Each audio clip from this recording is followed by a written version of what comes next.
Hi, friends. Welcome to the Pain Free Birth Podcast. I'm your host, Karen Welton, a certified doula, childbirth educator, and mother of three. In this space, we'll hear positive, supernatural, and yes, even pain-free birth stories from women just like you. We'll explore the deeply spiritual side of childbirth and how God designed women's bodies brilliantly for birth. Let's get started. Hey, Mama. Today I'm doing a special solo episode on the transformational process of becoming a mother and what this rite of passage means for us as women as we make this journey as a single or married woman into the motherhood role or from maiden to mother, and how it awakens our femininity and our mother in a whole new way.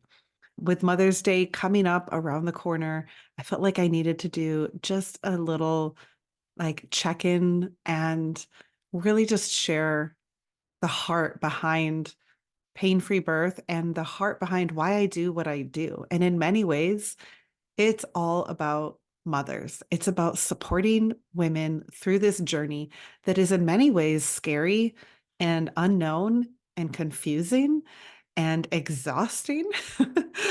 I think that alone, no one can really prepare you for the sheer exhaustion and the work and what it will take and what you will have to give in this journey of becoming a mother. And it can be intimidating, but it's also the most rewarding, fruitful, fulfilling roles and journeys that you will ever take. And so I want to honor Mother's Day today for every mother out there and celebrate you. I want you to know that you are seen. And I also want to acknowledge that this is a hard day for many women who have experienced a loss of a mother or conflict or estrangement with a mother figure. And I want you to know that you too are seen and you are valued and you are heard, and that this day, while there may be pain there, can also be a really special day. And I just want to take this session to really celebrate mothers and women for the incredible contributions and sacrifices that we have made, and to shed a little light on how to make that journey into motherhood, even whether you are pregnant and looking forward to motherhood, or whether you're a mom of 5 or 10 kids. In many ways, we're all still on this journey of motherhood.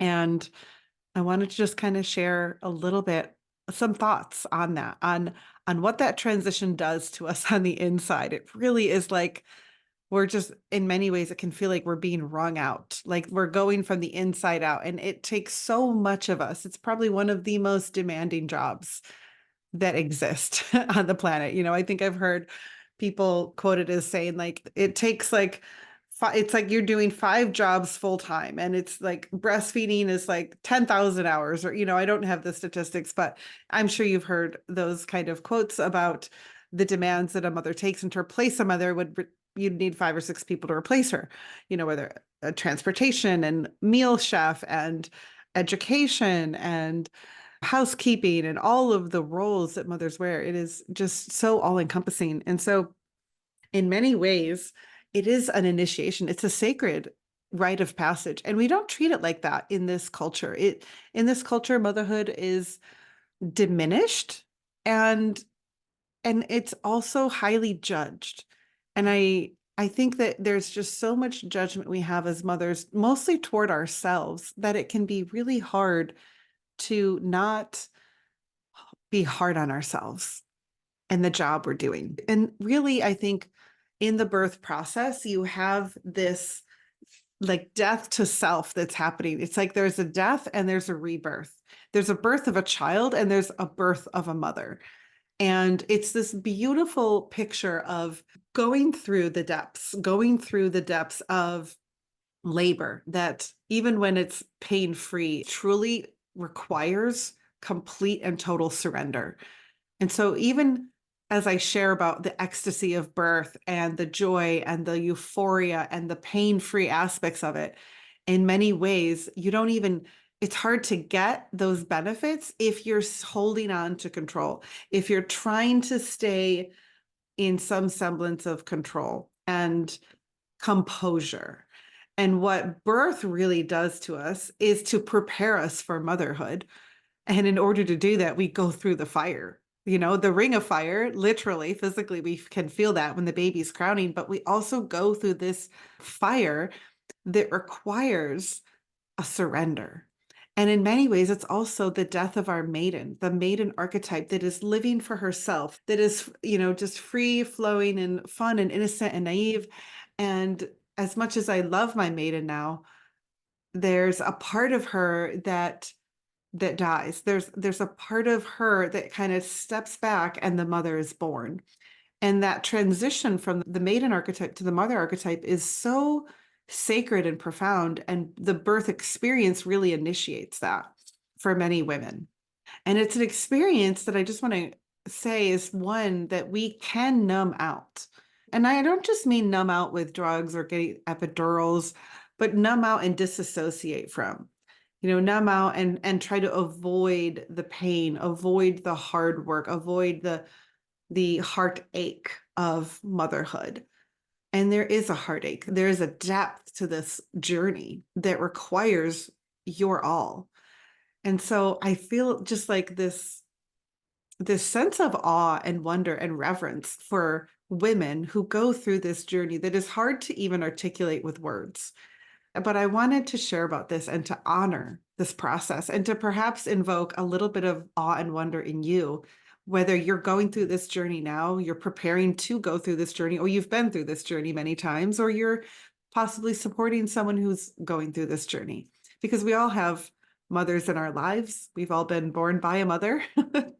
And women and mothers impact us in so many ways. And if you yourself are going on this journey, I just want to encourage you with some helpful things along the way, helpful pieces of encouragement and faith, because it can knock you off your horse. It can it can humble you. It can shatter you to pieces even. And the birth experience itself, when we can set ourselves up for an empowered birth, I believe we can go through that journey and still come out empowered, feeling so much more capable than if we went through it and tried to cling on to the old self, tried to cling on to who we want to stay because maybe we're afraid of who we'll become or we're afraid of where we're going. And in many ways, you hear women talk about this where they say, I'm losing myself or I've lost myself in motherhood. And that can be a real thing in losing yourself, always having to respond to the needs of these tiny humans that you're charged with caring for. But what if it wasn't you've lost yourself, but you're being reborn into someone entirely new, and who you were no longer exists, and who you are becoming is someone more mature in love, with more wisdom, with more grace, with a surrendered heart. And I just see this, what if there's this parallel between this surrender that we go through in the birth process and the surrender that is required in motherhood, the sacrifice that is required? It's like in order to become a mother, be born as a mother, we must go through that fire, those depths, and surrender. And even in that transition phase, especially in labor and in pushing, there's such intensity there that our bodies just take over. It starts pushing on its own. It's waves and waves of contractions, sometimes back to back. It's the intensity of it. And if we try to hold on and cling to this idea, this notion that's really just an idea of control, as if we had any control in labor. But if we try to hold on and grip and freeze, it hurts so much more. That we can make this transition so much more painful than it needs to be by resisting. And the work of the feminine is not to resist, it is to embrace and surrender. It is to yield. So just as our pelvic floor yields and moves out of the way, and our body morphs and opens to create a passage for a baby to come through, so too does our lives. So too are we required to do so in motherhood. We yield, we surrender. And I see so much pain, not only in birth, but in the postpartum, and women trying to like get their grounding, almost like hold their head above water or keep their feet on the ground, because in that season of feeling like motherhood could just swallow us up whole. And I remember, because I've been in those moments and those sleepless nights and that exhaustion, that feeling like I'm at the end of myself, but always come to this place of like, okay, I surrender, God. I give it all to you. I surrender to you. And rather than trying to grip on to control and trying to figure it all out in my head and judge myself, am I doing a good job? Am I doing it right? Being in my head. Have you ever been in your head as a mother and just wondered, like, am I doing this right? Is this what my baby needs? What if I'm making a mistake? What if she's in pain? What if this cry means something else? And those thoughts that we get in our head and we try to figure it out, we doubt, are we really a good mother? Or do we really know what our babies need? Man, there's a lot of that. I can feel the weightiness of that. And I can feel that there's lots of women experiencing that right now, doubting themselves and their abilities to birth and to mother and questioning if they're doing a good job. And when we're in our head, we're actually out of our feminine, where we've stepped outside of that. And I just remember coming to the end of myself several times in this journey, especially when my children were really young and babies, and you're in that first year of postpartum and feeling like, man, I don't know if I'm doing this right. I don't know if I can keep going. Like, this is hard. There was the extreme bliss and the joy and the euphoria and the oxytocin and the all of that. And there was also like the really hard, dark times, the times that I didn't know if I was doing it right, that I questioned myself. And we don't often talk about that, but those both are equally important and valid. And I would always, and rather than getting lost in that place, in that darkness and staying there, I would always come to a place of complete surrender. And I would say, okay, God, like, you have my all. I surrender to you. Like, I don't know how to do this, or I need your guidance on this, or I'm going to reach out for help. And so too in birth. And the same happens in labor. When we hit that wall and we realize we can't do this on our own strength, we can't control it, we can't fight it, we can't resist it. And the more we resist it, the more it hurts, and we let go and we surrender. And it's that beautiful moment. I just believe like that sometimes God is up there watching us, looking at us, going, okay, it's that moment. It's that moment. It's coming. And then when we finally surrender in our hearts and we just like let go of whatever's in our hands and we like surrender, we let it just fall through the cracks in our hands, all the things that we've been trying to control, all our fears, all our resistance, and we just let it all go energetically. It's like God celebrates and he goes, yes, now I can take you, now I can mold you, now I can have my will, now I can celebrate, we can really move forward, we can really. Now is when the miracles happen. Now is when your body opens. Now is when you dilate. Now is when that baby shifts down and opens and comes and ejects, and everything just shifts in a moment when we surrender. And in the postpartum and in motherhood, when we surrender. Surrender feels to me like feminine, like the purest, like depth of the feminine to me. And I was thinking about this earlier, that we live in this very masculine culture and we birth in a very masculine culture, right? Like, think about that. Birth is all about the feminine. It is feminine energy that guides birth. It is oxytocin. It is love. It is movement. It is swaying hips. It is surrender. It is depth. It is moans. It is sound. It is sound waves. It is opening and loosening of muscles. It is movement and flow and everything, and trust and intuition. It is all feminine. And yet, where do we go in labor? In most cases, women go to a hospital setting run by doctors and administrators who are trained for years in masculine protocol. And I don't mean masculine as if it's always a bad thing. We need the masculine. It is our strength, it's our support. But when we take a very feminine experience and inject it into a masculine environment, the masculine needs to take control. The masculine is in their head. The masculine is goal oriented and outcome focused. And what do they care about? Get the baby out alive.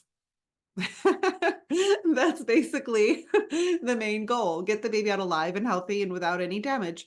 And we don't account for the potential physiological damage or psychological damage that could be done to baby or mom. It's just, is baby breathing and get baby out of mom's body as fast as possible before an emergency happens. And it's this very masculine way of thinking. Everything about labor and the management of it in the medical system is masculine in nature. It is observation, statistics, heart tones, numbers, data, graphs, bell curves, due dates, test results. And not that there's not a place for all of these things, but in the truest, like most raw form of birth, in physiological birth, it is completely unnecessary. And in fact, it pulls us out of our feminine flow and puts us in our heads.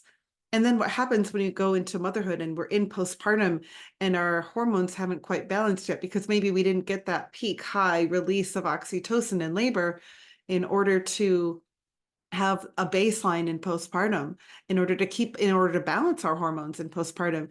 And we get in our heads because we're trained in a culture that is also very masculine, that values performance and goals and productivity, especially here in the US. It's all about how much you can work, and we value and reward busyness, and we reward your outcomes. And we meet someone new and we ask them, hey, what do you do? It's all about, what are you doing? What are you accomplishing? What are your, accolades and your acronyms after your name and your degrees and your accomplishments? And that is simply just the culture, American culture and way of life. And then we go through this journey, this sacred transition phase into motherhood. And we are confronted again with, like, what did you produce? And it can be very hard as women, as mothers, especially new moms, to get out of this mental way of thinking and being that is focused on productivity. And I've heard many mothers talk about this, like, well, what did you do today? What did you accomplish? We ask ourselves this, and unknowingly we kind of ask each other, and we judge ourselves. Have you ever judged yourself, like as a mom, getting to the end of your day, being a stay-at-home mom with your kids, perhaps, and your husband gets home and says, hey, what did you do today? And you're like, half a load of laundry. I kept the kids alive. Yeah, I kept the kids alive. They are fed. The house is semi a disaster. And society has this impression that we're just sitting at home watching soap operas all day sometimes. And yet we are constantly moving, constantly feeding, constantly cleaning, constantly doing chores. And we get to the end of the day and we feel like, what do I have to show for my day? Especially if you're a ambitious woman, or you've worked in a career and you're accustomed to having outcomes and you have performance metrics and you like having something at the end of the day that you have accomplished.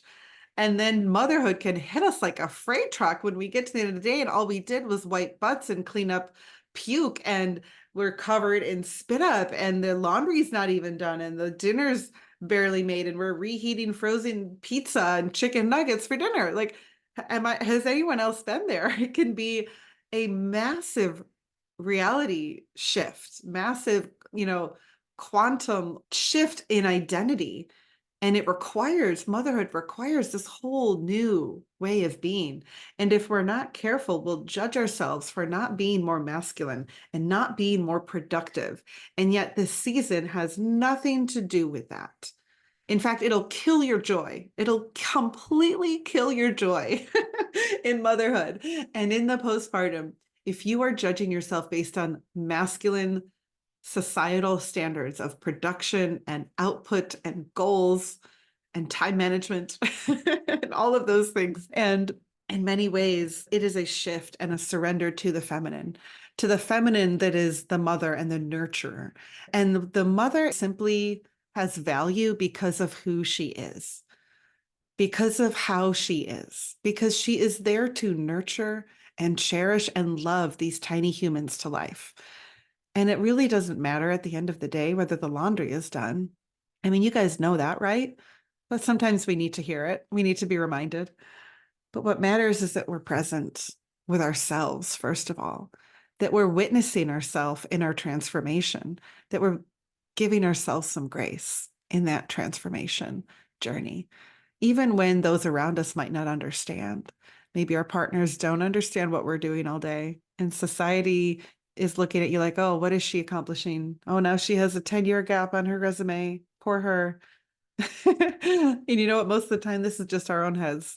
speaking to us because what I love now is so many women reinventing themselves, so many women just shifting cultural and societal norms to value motherhood and bring the skills that we've acquired in motherhood into the workforce, into society, into culture, and to share our journey, whether that's on social media or whether that's with your mom group or your friends at work. Like there's a transference going on in the world today that is shifting. The women are speaking up and mothers are speaking up and sharing about not only how good birth can be and how rewarding motherhood is, but also like how we don't have to judge ourselves and we don't have to conform to this masculine society cultural agenda of production and stress and busyness and work. And the more we try to do that, I don't know if you guys have noticed this, but the more I try to like produce and be masculine and set goals and accomplish them, especially with little kids, it's motherhood becomes harder and harder and it's more painful. But when we can just step back and embrace the fullness of motherhood in all its glory without trying to perform, without judging ourselves, without looking at it as if there's a output that we have to measure, which is again masculine. But what if we could just be? What if we could just sit back and simply be with who we are now without being afraid that we're losing ourselves? Because in many ways we are, and we must. And it requires a losing of yourself because you're creating and building someone new. You're building someone new that is a whole new archetype, a whole new identity of mother. And then you get to reinvent her again. You get to look at and go, wow, I'm not just a mother, like quote unquote, just a mother, as if that's not enough. But you're also an individual with human needs and desires and dreams that are even outside of motherhood. And that's beautiful too. And it's also okay to quote unquote just be a mother and be fully a mother and fully in that season, fully devoted to her kids and this journey that motherhood is bringing us on. And what an epic, tremendous journey it is. What a glorious journey it is. And I just, if I could impart one thing to you today, I think it would be this: don't fight the journey. Don't resist the journey, whether in labor or in the postpartum or in motherhood or whether you're on your 10th baby, in what areas can you surrender more? In what areas can you fully embrace this gift of life, this gift of new life, of a new baby, and this gift of becoming a new woman who is a mother, who is a lover, who is a giver, who is a nurturer, who is an artist, a creative, a genius in her own right? How do you define yourself now? And in what ways do you need to surrender the old you that you may be clinging to because she gives you some sense of significance and worth and a feeling of importance or value? Who's that old you that you're clinging to? What identity are you clinging to that is causing maybe some resistance and pain and that you need to surrender? Is there anything that God is asking you to surrender in this journey of motherhood that you haven't yet? And maybe it's time. And maybe there's a reawakening happening because motherhood is not the end. It is not the completion. There's many other seasons and identities and archetypes that we get to transition into. As much as I love motherhood, as much as I find it such a sacred, incredible rite of passage, this death and dying and rebirth and nurturing. And then we get to go on and we're nurturing these little ones and we get to also reinvent, who am I? We get to remember again, like, oh, who am I? Who do I need to resurrect? Who do I need to recreate? Who do I want to recreate and rebuild? And who am I now? Who does God say I am? Who do I say I am? Am I the lover? Am I the temptress? Am I the entrepreneur? Am I still mother? And do I just sit with that for a decade or two? Like, the beautiful thing is we get to be whoever we want to be. And in that journey of motherhood and transition, there's just a beautiful metamorphosis that happens, and it happens seamlessly. and eloquently in the surrender. In the surrender is where the caterpillar becomes the butterfly. Think about that. There's like no striving. The caterpillar isn't resisting at all. He's about to turn into complete mush and goo inside the cocoon and go through a radical metamorphosis and transformation down to the cellular level. Like every piece of him becomes mush. And yet he does not resist one bit. What would happen if he resisted? That would be incredibly painful. He would probably break out of his shell too early before the transformation has been completed, or he would struggle and think that this like change into becoming goo was trying to kill him, and he might panic and freak out and think that he's dying. What would happen if the caterpillar resisted? It seems like what so many of us do in motherhood, in resisting this call, this high call that God has given us in this transition. And it very much requires that we become like goo, that we that we become like putty in his hands that God can use and mold. And what beauty awaits us on the other side when we surrender to that process, when we trust in our creator's design for birth, for motherhood, for postpartum, without judging. Are we doing a good enough job? Or are we failing at this? Or are we allocating enough time or devotion to all the things society says we should be doing? But the caterpillar doesn't do anything in that cocoon for those days. He waits until he turns to complete mush.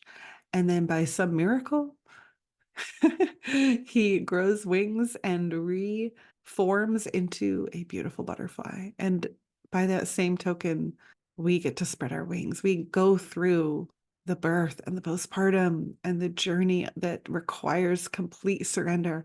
And then we too also are reborn.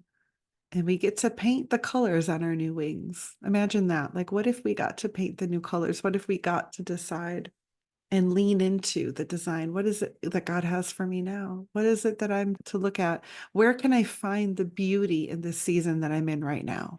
Where can I find the beauty? Where do I look? And where do I need to surrender more?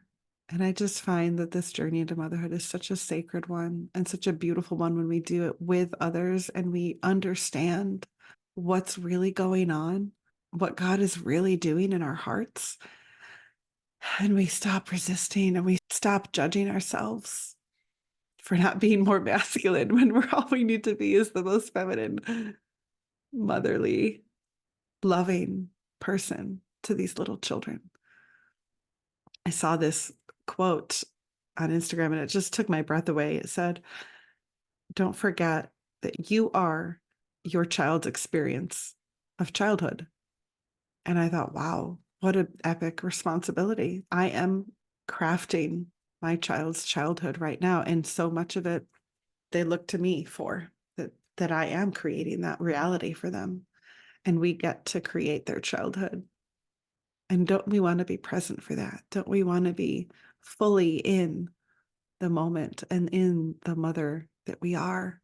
So as I wrap this up, I'm going to go be with my kids and relieve my babysitter and go tuck my kids into bed and remember that I'm creating their childhood, no matter what age. And they're only at this age for such a short period of time.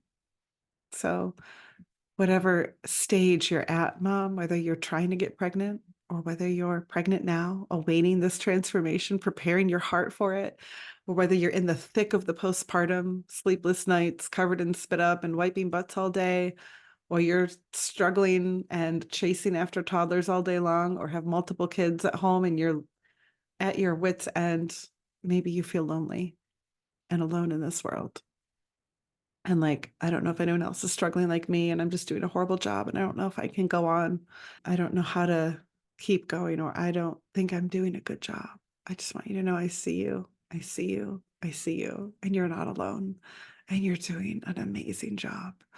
And where is the surrender for you? What is the surrender? What is it you're still holding on to? And what beautiful art are you creating? Who are you becoming? Because that is the art. It's who you are. It's your journey. And you can just be in the midst of it, and you can just be goo, and you can just be a puddle. And that's beautiful. And that's all you need to be. And God loves you in the puddle. He loves the caterpillar as much as the mush, as much as the beautiful butterfly. And at no stage in this transformation, metamorphosis process are you any less valuable. Isn't that amazing? Like in the midst of our depth of covered in slime and poop and goo and spit up, we are just as valuable as if we are producing 8 figures of a salary or managing a company of 100 or writing books and whatever success looks like to you. There is celebration for you in this journey, Mama, and I want you to feel acknowledged and seen. And I want you to know you're not alone and that you're creating beauty all around you. There is beauty in your creation, even if that is your children right now, that you are instilling their childhood into them. You are their childhood right now in this moment. And I want you to just like look up and see that. Look up and see the world you're creating and the beauty you're creating and the home you're creating and the family you're creating and what the work of your hands are doing. And you may not see the fruit of it now because you're in the goo and you're melting. But I promise you, the beauty is unfolding before your eyes, and you get to redesign and reinvent yourself and be reborn many times over. And it's okay to lose yourself. This all reminds me of a scripture, Matthew 10:39, that says, "He that finds his life shall lose it, and he that loses his life for my sake shall find it." So maybe we need a little bit of a reason to lose our life sometimes, because we're not just losing it and losing ourselves. We're losing it for him so that we can find it again. Isn't that so much like motherhood? Because sometimes it's exactly what needs to happen so that we can become the butterfly, so that we can stop fighting it and surrender to the metamorphosis and the journey of motherhood. No matter how many babies you've had, that journey is one of honor and beauty and sacrifice. And I see you and I honor you. And I wish you all a happy Mother's Day.